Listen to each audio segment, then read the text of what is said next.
Assalamualaikum warahmatullahi wabarakatuh. Ketemu lagi dengan saya Muhnur Sotik di channel pendidikan. Ini adalah kelanjutan pembahasan soal dalam video saya beberapa waktu lalu. Baik, kita lanjutkan pembahasan soal selanjutnya.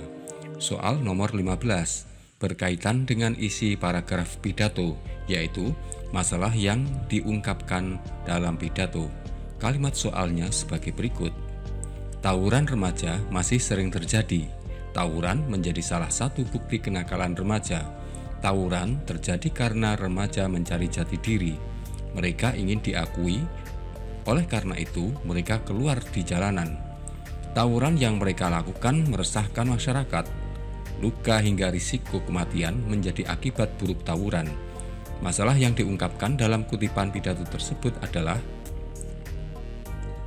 kata kunci dari jawaban ini adalah kata tawuran. Hal ini terdapat dalam kalimat pertama, kalimat kedua, kalimat ketiga, kalimat kelima, dan kalimat keenam. Kemungkinan besar pilihan jawaban adalah kalimat yang menggunakan kata tawuran, yakni kalimat B dan kalimat C. Apakah fenomena tawuran remaja ataukah risiko tawuran remaja? Jawaban C hanya berbicara masalah risiko seperti terdapat dalam kalimat keenam, sehingga masalah yang sebenarnya diungkapkan adalah fenomena tawuran remaja, yaitu jawaban B. Soal nomor 16 tentang kalimat persuasif dalam kutipan paragraf. Untuk menjawab soal ini dibutuhkan pengetahuan tentang kalimat persuasif. Kalimat persuasif adalah kalimat yang berisi ajakan, bujukan, rayuan, atau imbauan. Fungsi kalimat persuasif tak lain untuk mempengaruhi pembaca atau pendengar supaya melakukan sesuatu dengan kehendak penulis atau pembicara. Mari kita ulas kalimat demi kalimat yang terdapat dalam paragraf nomor 16 ini. Kalimat pertama, reboisasi menjadi salah satu upaya pelestarian hutan. Penanaman hutan gundul menjadi harapan baru pelestarian hutan di Indonesia. Kalimat kedua, dengan melakukan reboisasi, diharapkan fungsi hutan akan kembali. Kalimat ketiga, hutan dapat menjadi daerah resapan air. Mengingat pentingnya reboisasi, saya mengajak kalian untuk ikut serta dalam acara penanaman 1000 pohon di Bukit Bengku. Ketiga kalimat di atas tidak terdapat penanda yang menyatakan kalimat ajakan, kalimat bujukan, atau kalimat rayuan. Dengan demikian, kalimat yang mengandung kalimat ajakan, kalimat bujukan, atau kalimat rayuan adalah kalimat keempat, yakni mari rame-rame kita menanam pohon, lakukan reboisasi, selamatkan hutan kita. Kalau bukan kita, siapa lagi yang akan menyelamatkan hutan Indonesia? Maka kalimat jawaban yang benar adalah kalimat jawaban C, yakni mari rame-rame kita menanam pohon, lakukan reboisasi, selamatkan hutan kita. Kata-kata ajakannya adalah mari dan lakukan. Soal nomor 17 tentang isi bagian pidato pembuka. Kalimat soalnya sebagai berikut. Pada pertemuan kali ini, kita panjatkan puji syukur kehadirat Tuhan Yang Maha Esa. Karena rahmat dan karunia-Nya, kita dapat berkumpul pada siang hari ini tanpa kekurangan suatu apapun. Bagian pidato di atas, selain mengungkapkan rasa syukur, juga menyatakan bentuk rasa A. Terima kasih kepada tuan rumah, B. Undangan kepada para tamu, C. Tujuan pidato, D. Pujian kepada Tuhan. Untuk memilih jawaban dari pilihan-pilihan ini dapat dilakukan dengan cara mengeliminasi atau membuang jawaban yang sangat tidak mungkin berdasarkan konteks kalimat soal. Jawaban B, undangan kepada para tamu, kita yakini bukanlah jawaban. Dan C, tujuan pidato, juga jelas bukan jawaban yang benar.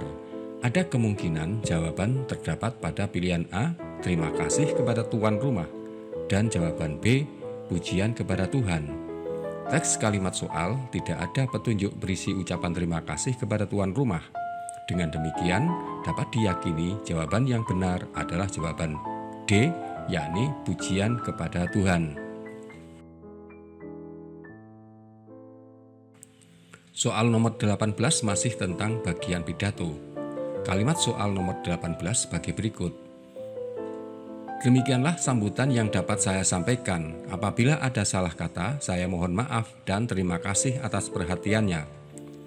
Cuplikan pidato di atas termasuk dalam bagian A. Pendahuluan, B. Salam pembuka, C. Penutup, D. Isi. Kalimat demikianlah sambutan dan seterusnya merupakan penanda bagian penutup. Maka jawaban yang paling tepat adalah pilihan C.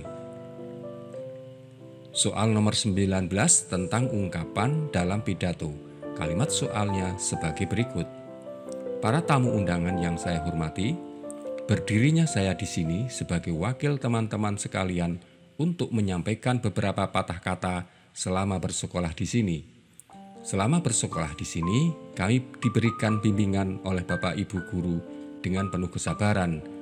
Kami diberikan pengajaran tentang budi pekerti, ilmu pengetahuan, dan keterampilan. Mudah-mudahan apa yang diberikan selama ini dapat menjadi bekal kami di masa mendatang. Dalam cuplikan pidato di atas terdapat ungkapan rasa, A. Harapan, B. Permintaan maaf, C. Terima kasih, D. Rasa syukur. Kalimat kunci soal ini terdapat pada kalimat terakhir, yakni mudah-mudahan apa yang diberikan selama ini dapat menjadi bekal kami di masa mendatang. Ini merupakan harapan, maka pilihan jawaban yang paling tepat adalah pilihan A, yakni harapan. Soal nomor 20 tentang isi kutipan pidato. Baik, saya bacakan kutipan pidatonya. Para hadirin sekalian, tumbuh-tumbuhan yang dapat digunakan untuk obat biasanya dinamakan dengan apotek hidup. Tumbuhan jenis ini dapat ditanam di halaman rumah. Apotek hidup tersebut dapat dijadikan sebagai obat tertentu seperti penyakit malaria, dapat disembuhkan dengan daun pepaya, dan sebagainya. Kutipan isi pidato di atas membahas yang dibahas dalam kutipan pidato tersebut adalah pengertian dan manfaat apotek hidup. Hal ini ditunjukkan pada semua kalimat-kalimatnya, maka jawabannya adalah C. Pengertian dan manfaat apotek hidup. Soal nomor 21, kalimat manakah yang paling tepat digunakan untuk mengawali pidato? Pilihan A, pertama-tama marilah kita panjatkan puji syukur kehadirat Tuhan Yang Maha Esa. Bisa jadi ini merupakan jawaban karena hampir tidak ada yang diragukan. Atau pilihan B, marilah kita berdoa terlebih dahulu sebelum memulai pidato ini. Kalimat ini tidak lazim digunakan untuk mengawali pidato. Kalimat C, sebelum pidato saya ini dimulai, saya akan menyampaikan beberapa patah kata kepada rekan-rekan semua. Kalimat ini tidak sesuai dengan konteks cuplikan paragraf. Dan kalimat D, para hadirin sekalian, sepatutnya kita harus bersyukur kepada Tuhan pencipta alam ini juga tidak lazim digunakan untuk mengawali pidato. Maka jawaban yang paling tepat adalah jawaban A. Pertama-tama, marilah kita panjatkan puji syukur kehadirat Tuhan Yang Maha Esa. Soal nomor 22. Langsung kita baca kalimat soal, yakni pidato di atas dapat disisipkan kalimat pembuka yang tepat seperti, coba perhatikan baik-baik cuplikan pidatonya. Seperti yang telah kita ketahui bahwa akhir masa kerja Bapak Rahmat di sekolah ini sudah tidak lama lagi. Beliau akan pergi ke luar daerah dan meninggalkan sekolah ini untuk ke tempat baru. Jawaban A, semoga di tempat yang baru Bapak Rahmat selalu diberikan kesehatan dan kebahagiaan selalu.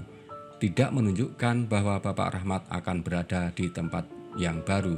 Jawaban B, jasa baik Pak Rahmat selama ini sudah sepatutnya kita kenang atas kesabaran dan ketelatenan beliau mendidik dan mengajar kita selama ini.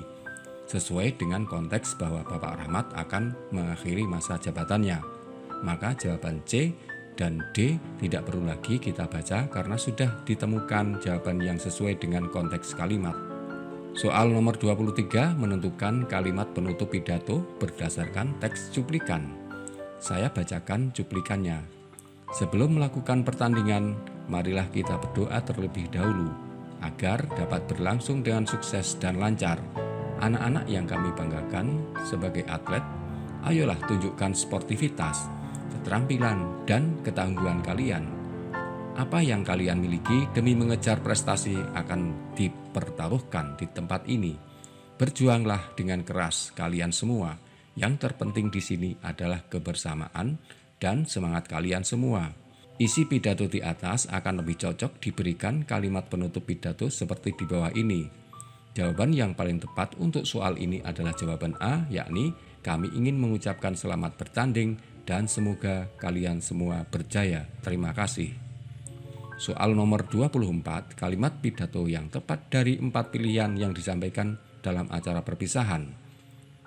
Nomor 1, Bapak, Ibu guru yang kami hormati, kami mengucapkan banyak terima kasih karena tanpa bimbingan dan dukungan Bapak Ibu guru, acara pentas seni tidak akan terlaksana dengan baik di akhir tahun sekolah ini.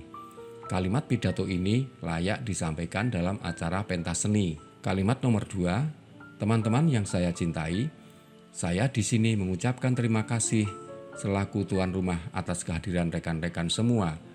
Selain itu, saya tidak lupa memohon maaf jika terdapat penyajian jamuan yang kurang berkenan.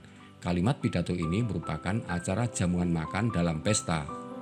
Kalimat ketiga, Bapak Ibu guru yang saya cintai, selama kami dibimbing di sekolah ini, tiada kata yang cukup untuk kami ucapkan selain permintaan maaf yang sebesar-besarnya apabila ada perilaku, baik yang disengaja atau tidak sengaja, yang tidak berkenan di hati Bapak Ibu guru sekalian. Kemudian kami juga tidak lupa untuk menyampaikan terima kasih kepada Bapak Ibu guru yang tidak terhingga sehingga atas bimbingan dan pengajarannya selama ini. Kalimat ini sangat tepat disampaikan dalam acara perpisahan, sehingga kalimat ini merupakan pilihan jawaban. Soal nomor 25, soal yang berhubungan dengan istilah teknis. Saya merasa takut untuk berada di bawah sinar matahari karena berlubangnya lapisan ozon. Saya merasa takut untuk bernafas karena saya tidak tahu ada bahan kimia yang akan dibawa oleh udara. Istilah teknis yang terdapat pada kalimat tersebut adalah kata ozon. Demikian, semoga bermanfaat. Assalamualaikum warahmatullahi wabarakatuh.